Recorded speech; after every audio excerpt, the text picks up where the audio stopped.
Cover page tutorial and instructions. A cover page for a business plan provides information about the business, such as name of the company and contact information. On the cover page of the Plug-in Plan template, users will need to insert the name of their company in the yellow highlighted space.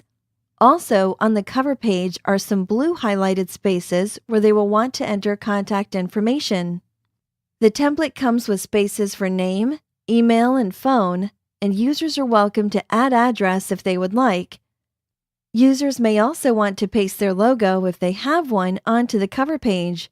There is a placeholder design here which can be kept or clicked on and deleted and replaced. Users of the template can add several different cover page designs by clicking on the Insert tab on the top of the Microsoft Word menu. Once there, to the far left will be the cover page option. Table of Contents Tutorial and Instructions.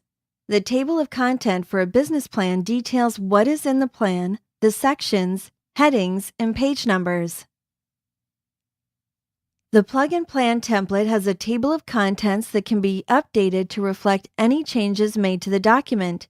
Once users have completed customizing the whole business plan, they can come back here and click on the table.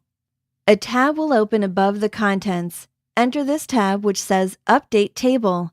Click the Update Table wording on the tab and a pop-up that says Update Table of Contents will appear. The options will be Update Pages Only or Update Entire Table. Typically, Update Entire Table is appropriate. Then click OK.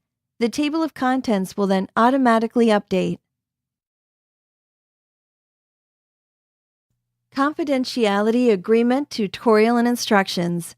Next is the Confidentiality Agreement.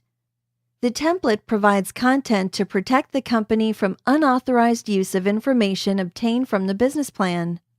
Users are welcome to utilize the sample agreement but encouraged to seek legal counsel of their own, since we are providing no legal advice and only providing a sample or example template document. There are several yellow highlighted areas where users are required to enter the name of their company. There are blue highlighted spaces as well where information on the individual signing the agreement will be entered.